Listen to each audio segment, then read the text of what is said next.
Halo teman-teman semuanya, perkenalkan nama saya Leonardo Sormin, mahasiswa Fakultas Hukum Universitas Riau dengan NIM 19091113906. Baiklah, pembahasan pada kali ini masih terkait dengan hukum. Saya akan bahas tentang sejarah perkembangan hukum kesehatan di Indonesia. Pada awal 1980, belum banyak yang mengenal tentang hukum kedokteran dan hukum kesehatan. Bidang pengetahuan yang selama ini dikenal mengaitkan disiplin ilmu hukum dengan disiplin kedokteran, hanya ilmu kedokteran kehakiman. Pada tahun 1981, di Indonesia timbul suatu cabang ilmu hukum baru yang sebelumnya belum dikenal.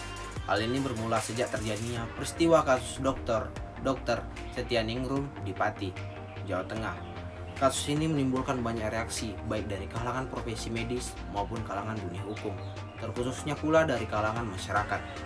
Sejak peristiwa itu, bertemulah antara dunia hukum dengan dunia medis dalam suatu wadah baru di Indonesia, menjadi suatu cabang baru dari disiplin ilmu hukum, yakni hukum medis, kemudian menjadi hukum kedokteran, dan akhirnya diperluas cakupannya menjadi hukum kesehatan.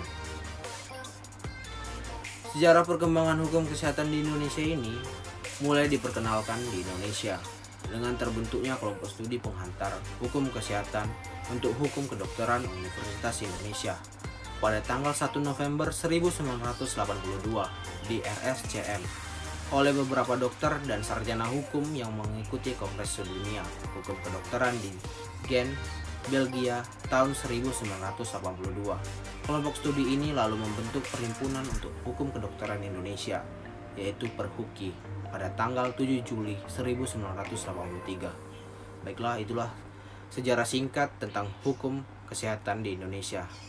Terima kasih atas perhatiannya, sampai jumpa.